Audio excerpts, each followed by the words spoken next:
6장 8절까지 저와 여러분이 한 절씩 교독하기입니다. 5장 11절 제가 먼저 읽겠습니다. 멜기세덱에 관하여는 우리가 할 말이 많으나 너희가 듣는 것이 드나므로 설명하기 어려우니라. 내가 오래 되었으므로 너희가 마땅히 선생이 되었을 터인데 너희가 다시 하나님의 말씀의 초보에 대하여 누구에게서 가르침을 받아야 할 처지이니 단단한 음식은 못 먹고 젖이나 먹어야 할 되었도다. 이는 젖을 먹는 자마다 어린아이니 의의 말씀을 경험하지 못한 자요 단단한 음식은 장성한 자의 것이니 그들의 지각을 사용함으로 연단을 받아 분명을 분별하는 자들이라. 그러므로 우리가 그리스도의 도의 초보를 버리고 죽은 행실을 회개함과 하나님께 대한 신앙과 원수와 죽은 자의 부활과 영원한 심판에 관한 교훈의 터를 다시 닦지 말고 완전한 대로 나갈지니라. 하나님께서 허락하시면 우리가 이것을 하리라. 한번 빚을 받고 하늘의 은사를 맛보고 성령에 참여한 바가 되고 하나님의 선한 말씀과 내세의 능력을 맛보고도 타락한 자들은 새롭게 하여 회개할 수 없나니 이는 그들이 하나님의 아들을 다시 십자가에 못 박아 드러내놓고 욕되게 함이라. 땅이 그 위에 자주 내리는 비를 흡수하여 박관한 자들이 쓰기에 합당한 채소를 나면 하나님께 복을 받고 8절 다 함께 만일 가시와 엉겅퀴를 내면 버림을 당하고 저주함에 가까워 그 마지막은 불사름이 되리라. 아멘. 지금 방금 읽은 히브리서 11장 5절에서 6절 말씀을 근거로 그리스도인의 성숙은 하나님의 말씀 앞에 순종입니다 라는 제목으로 하나님의 말씀 증거하도록 하겠습니다. 히브리서는 당시 그 유대인으로서 유대교를 믿던 사람들이 예수 그리스도를 전도받아서 그리스도인이 된 그 히브리 사람들을 향해서 쓴 서신입니다. 근데 이 히브리인들이 그리스도인이 되는 것은 당시에 굉장한 일이었어요. 제가 굉장하다고 표현한 건 뭐냐면 아주 혹독한 결과가 기다리고 있었습니다. 무서운 핍박이 왔고요. 말할 수 없는 그 협박과 회유로 정말 일상적인 삶을 살기가 어려운 그런 지경입니다. 물론 우리들은 상상도 못하죠. 제가 한 10년 전쯤에 그 중국 선교를 매년 갔습니다. 그 왕청이라는 곳으로 이제 선교를 갔는데 거기에 그 이제 중국 분이 하는 한족 분들이 하는 그 교회에 이제 제가 매년 이제 선교를 갔는데 이제 그 교회는 이제 삼자 교회라고 해서 중국 정부에게 그 인정을 받은 교회이기 때문에 그 교회는 이제 뭐 중국 정부의 통제는 받지만 그렇게 핍박을 받지는 않아요. 그런데 그 교회가 몰래 운영하는 그 신학교가 있었습니다. 근데 말이 신학교지 그냥 성경학교 같은 곳이에요. 거기에 조선족, 그러니까 이제 한국 분인데 중국에서 태어나거나 중국에서 사는 한국 사람이죠. 조선족 분들 그저 한 30명, 그 다음에 이제 다른 민족 사람들, 뭐 몽골족 이런 분들도 계시더라고요. 그래서 그분들 한 10대 명에서 한 40여 명이 기숙하면서 거기서 이제 성경을 배우고 2년 과정의 성경학교를 운영을 했습니다. 몰래. 그래서 2년이 끝나면 이분들은 이제 또 저 남방 같은 데로 이렇게 파송을 하더라고요. 그래서 그 남방에서 이분들이 또 교회를 개척을 하고 해요. 물론 지하교회죠. 그때 제가 받은 충격이 굉장히 컸어요. 왜냐하면 그 성경학교에 있는 그 청년들이 이제 얘기를 하는 거예요. 얘기를 하는데 저는 상상을 못 하겠더라고요. 얼마나 심한 핍박을 받았는지.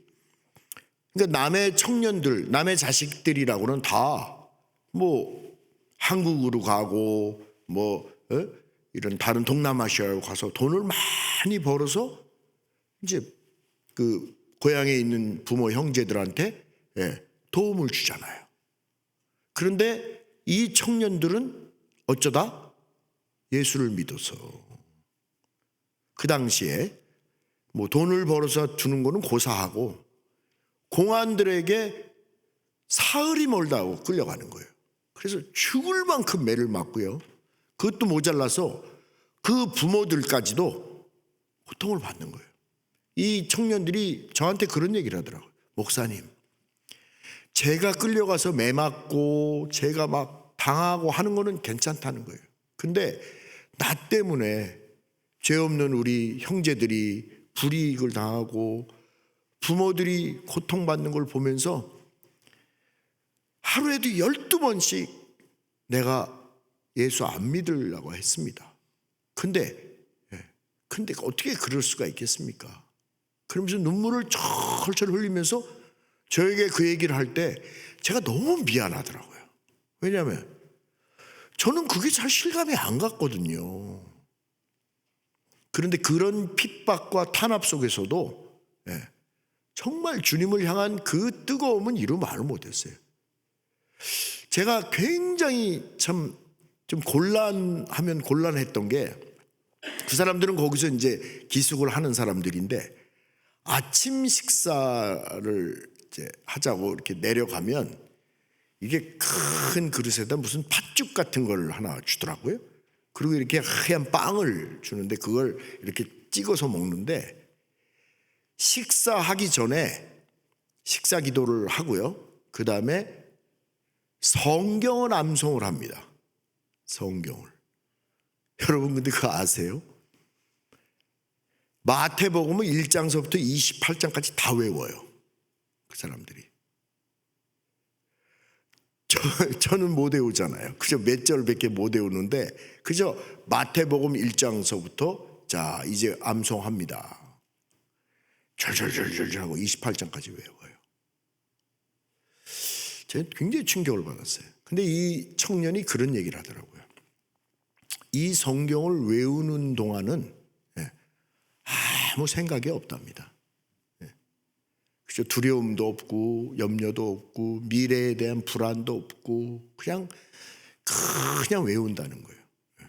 그러다 보면 또 충만해져서 힘을 얻는다 그러더라고요. 굉장히 제가 좀 미안하고 그랬어요. 그분들의 마음을 그렇게까지. 그래서 저도 이제 그 중국 선교에 그냥 거의 한 10년 가까이 매번 그 길 다녔었습니다. 그래서 원래는 중국으로 선교사를 가고 싶었어요, 제가. 근데 중국에 있는 선교사님들이 만류하더라고요. 이제 더 이상 중국은 선교지가 아닙니다. 물가가 너무 비싸요. 굉장히 비싸더라고요. 그래서 좀 돈이 싸야 달러를 가지고 가서 좀 뭐 행세를 할 만큼 해야 선교가 되는데 뭐 중국이 뭐 너무 잘 사니까 그래서 선교사님들도 너무 많이 이제 한국으로 나오시고 그래서 이제 제가 중국 선교에서 이제 중남미 선교로 바뀌긴 했지만 히브리서를 제가 이번에 많이 읽었어요. 읽으면서 그래도 그 중국 선교 다닐 때 그 청년들과의 그 시간을 좀 기억을 하니까 조금은 이제 이렇게 그 느낌이 좀 왔습니다. 그러니 얼마나 지쳐 있는 상태겠어요. 당시의 그리스도인들이요. 벌써 이미 많은 사람들은 배교를 한 상태입니다. 그리고 대체적으로 히브리 그리스도인들은 두려움과 끊임없는 회유, 협박 이걸로 정말 하루하루가 살기 힘든 상태죠. 이때 이 히브리서를 쓴 기자가 강하고 담대하고 더 나아가서 성숙한 믿음으로 이 어려움을 극복하라는 그 동료의 글을 쓴 게 이 히브리서입니다. 근데 이 히브리서는요 유대인이 아니면 알기 힘든 그런 여러 가지 그런 그 제사법이나 유대인의 전통, 규례 이런 것들이 많이 나와요. 그래서 그렇게 쉬운 책은 아닌데 그래도 요즘은 뭐 그 인터넷을 통해서 많은 참고를 할 수 있으니까 자세히 이제 연구를 하면 아주 유익이 많습니다. 특별히 구약 성경의 이제 레위기라든지 출애굽기 같은 성경을 이해할 때 아주 도움을 많이 줘요. 그래서 오늘날에 우리 현대인들에게도 이 히브리서는 아주 좀 유익하고 중요한 책입니다. 여러분들 이제 수요일마다 우리 생수 예배 때마다 히브리서를 이제 설교하게 될 테니까 여러 설교자들로 인해서 이번 기회에 아주 좋은 기회입니다. 히브리서를 가까이 열심히 읽기 바라겠습니다. 자, 먼저 5장 11절을 이제 보면 멜기세덱에 대한 인물을 소개하려다가 말아요. 이상하죠? 아니, 말씀을 하기도 전에 그냥 중단을 해버려요. 그리고 하고 싶은 말이 많은데 너희가 듣는 것이 둔해서 설명이 어렵다 그래요. 그러면서 7장 1절로 그 멜기세덱에 대한 설명을 밀어버려요. 그리고 그리스도인의 성숙함에 대해서 이렇게 쭉 얘기를 합니다. 근데 뭐 우리 첼트넴 교회 우리 지태되는 우리 성도님들은 뭐 우리 이 정도는 우린 또 소화할 만하잖아요. 우린 그죠? 그러니까 짧게나마 제가 설명을 좀 드리겠습니다. 멜기세덱은 구약 창세기 14장에 잠깐 나오는 인물이에요. 그 뭐 이렇게 긴 스토리도 아니에요. 아주 잠깐 나오는데 근데 이 사람 존재 속에는요, 그 창세기에서부터 아주 오랜 세월 이후에 그때 이 땅에 오실 우리 주 예수 그리스도의 모습이 아주 선명하게 드러납니다. 그는 실제로 존재했던 구약 인물로 아브라함과 동시대 사람이에요. 근데 예루살렘의 왕이며 성경은 그를 뭐라고 소개하냐면요, 지극히 높으신 하나님의 제사장 이렇게 소개합니다. 지극히 높으신 하나님의 제사장 이렇게 소개를 합니다. 그 창세기 그 14장에 보면 아브라함이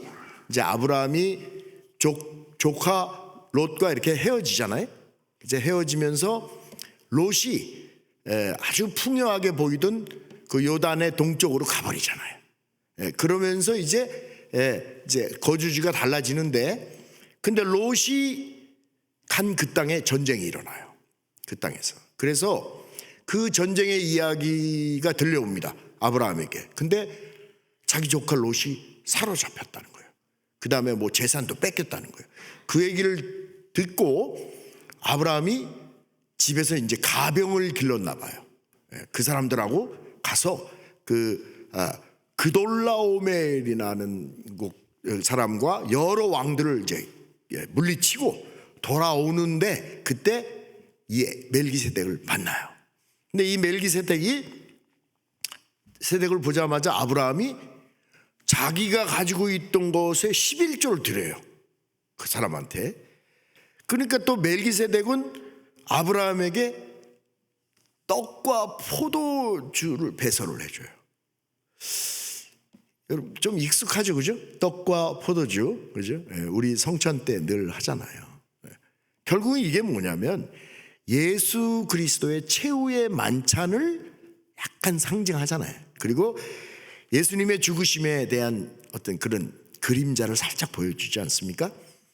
그러니까 이 이야기를 끄집어낸 거예요, 히브리서 기자가. 그러면서 예수 그리스도는 사람의 계열인, 그러니까 제사장이 이제 아론의 그 반차, 아론의 순서에 따라서 온 제사장이라면 예수 그리스도는 사람의 계열이 아닌 하나님 계열의 영원한 제사장이라는 것을 반증하고 있는 거예요.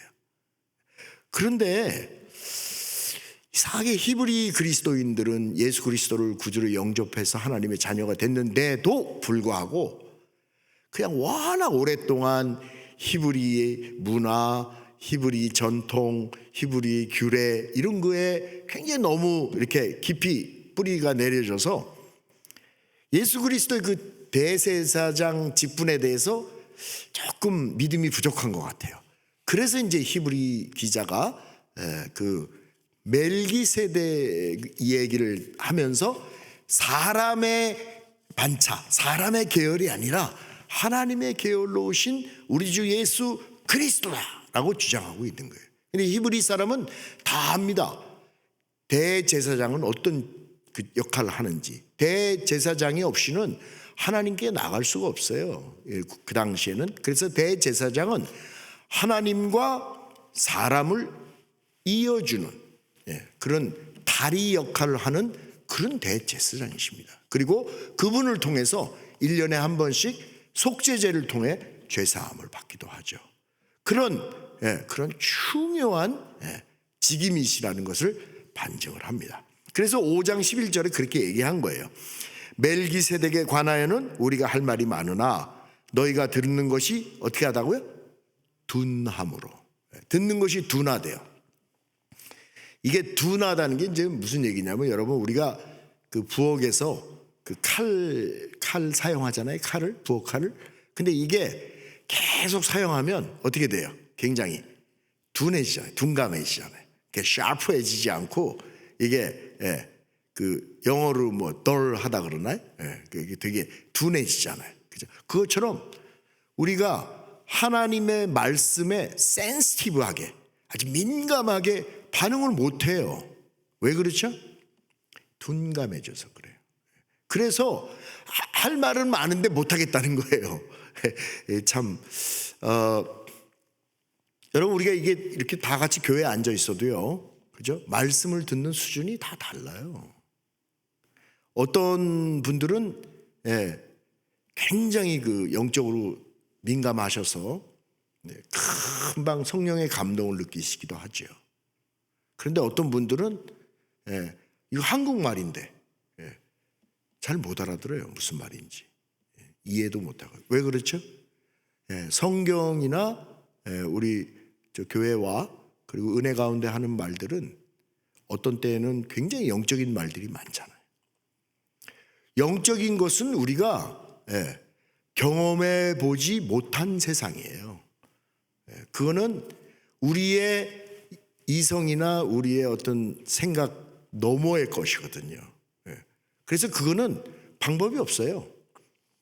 첫 번째는 하나님이 열어주셔야 돼요. 하나님이 안 열어주시면 전혀 모릅니다. 그리고 또 하나는 저희가 그것을 사모해야 돼요. 그것을 사모해야 돼요. 그때 하나님이 열어줄 때 비로소 우리가 알게 되는 겁니다. 그래서 성경은 하나님을 만나기 이전의 인생을 어둠 이렇게 표현합니다. 어둠. 우리 빛으로 보는 거지 눈으로 보는 게 아니에요. 이 빛을 꺼버리면 내가 아무리 눈이 좋아도 이거 안 보이죠. 똑같습니다. 하나님의 그 영원한 빛, 생명의 빛을 비춰주셔야 우리가 영적인 지혜와 지식이 생기는 거예요. 그래서 지금 히브리서 기자는 그 성숙함에 대해서 얘기를 합니다. 6장 1절을 좀 보면 이렇게 얘기합니다. 6장 1절에 그러므로 우리가 그리스도의 도에 초보를 버리고 죽은 행실을 회개함과 하나님께 대한 신앙과 세례들과 안수와 죽은 자의 부활과 영원한 심판에 관한 교훈의 터를 다시 닦지 말고 완전한 대로 나갈지니라 이렇게 말씀합니다. 여러분 오늘날 우리에게 그리스도도의 초보가 뭐라고 생각하세요? 그리스도의 초보는 교회에도 지금 많이 있죠. 도덕, 윤리, 선행, 그렇죠? 철학, 율법 이런 것들이 다 그리스도도의 초보예요. 굉장히 중요하고 좋은 건데 사실은 영적인 눈으로 봤을 때는 다 초보적인 겁니다. 그리스도는 그 정도가 아니에요. 그리스도는 우리가 생각할 수 없는 그 이상입니다. 예. 여러분, 그 완전한 대로 나가라는 거예요. 히브리서 기자는. 어떻게 해요? 어떻게 해요? 뭐 굉장히 무슨 신령하거나 굉장히 무슨 이렇게 그죠? 신비스러운 게 아니에요.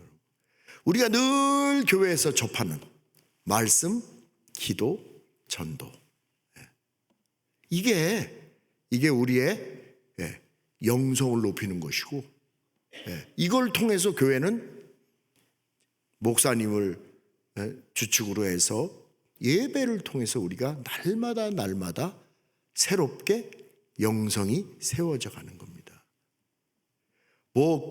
이렇게 영적인 거라고 해서요, 무슨 막 이렇게 이상한 말 하고 눈 찌르고 이런 거 아닙니다, 여러분.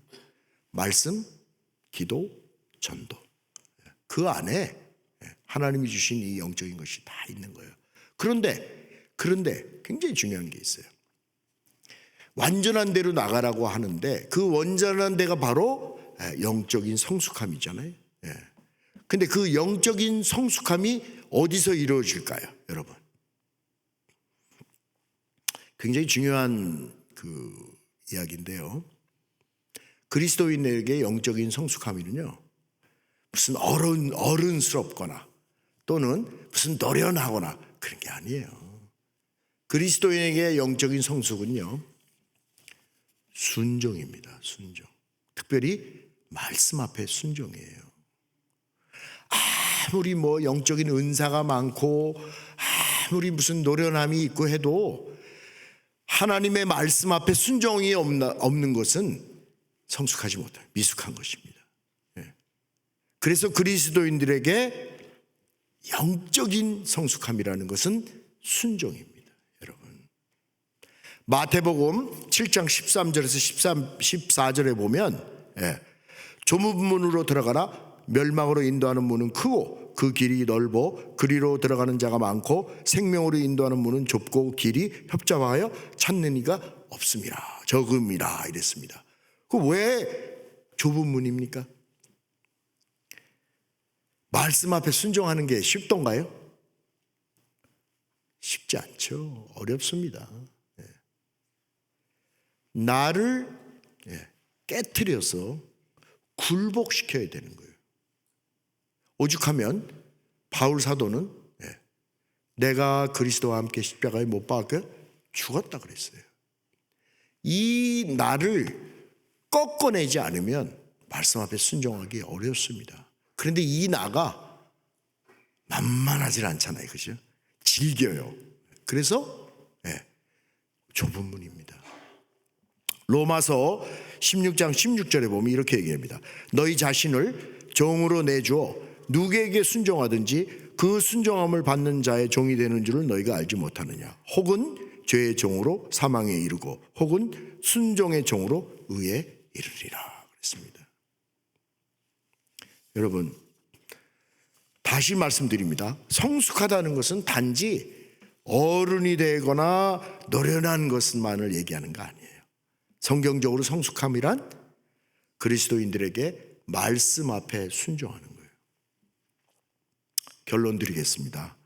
베드로전서 2장 2절에 보면 갓난 아기들 같이 순전하고 신령한 젖을 사모하라. 이는 그로 말미암아 너희로 구원에 이르도록 자라게 하려 함이다 라고 말씀했습니다. 순전하고 신령한 젖이 뭐죠? 말씀, 기도죠. 사모해야 됩니다. 그래서 구원에 이르도록 성숙해져야 될 것입니다. 오늘 읽지는 않았지만 히브리서 5장 8절에 보면 이렇게 말씀합니다. 히브리서 5장 8절입니다. 그가 아들이시면서도 받으신 고난으로 순종함을 배워서 온전하게 되었은즉 자기에게 순종하는 모든 자에게 영원한 구원의 근원이 되시고. 예수 그리스도께서도 하나님이시며 하나님의 아들이신데 고난을 통해서 뭘 배웠다고요? 순종을 배우셨습니다. 그래서 그분에게 순종하는 모든 사람이 구원의 근원이 되시는 그분의 제자가 되는 거예요. 여러분, 교회 생활을 하면서 목회자의 한 사람으로서요, 교회 생활을 하면서 이제 많은 분들을 만납니다. 은사가 많은 분들도 만나고요, 또 굉장히 이렇게 일 처리를 잘 하시는 분들도 만나고요. 그런 분들 저런 분들 다 합쳐서 그 지체가 모여서 주님의 몸된 교회가 되는데, 목회자의 한 사람으로서는 가장 반가운 분들, 가장 늘 만나고 싶은 분들이 어떤 분들이겠습니까? 하나님의 말씀 앞에 순종하려고 몸부림치는 사람들이 가장 이렇게 만나면 반갑고 기쁘고 저 자신도 이렇게 배우게 되더라고요. 그런 분들이 저와 여러분이 되기를 소망합니다. 오늘 본문을 통해서 순종의 사람이 되기를 그리스도 되신 예수님의 이름으로 축원합니다. 기도하겠습니다. 하나님께 감사합니다. 오늘 우리는 그리스도인의 성숙함은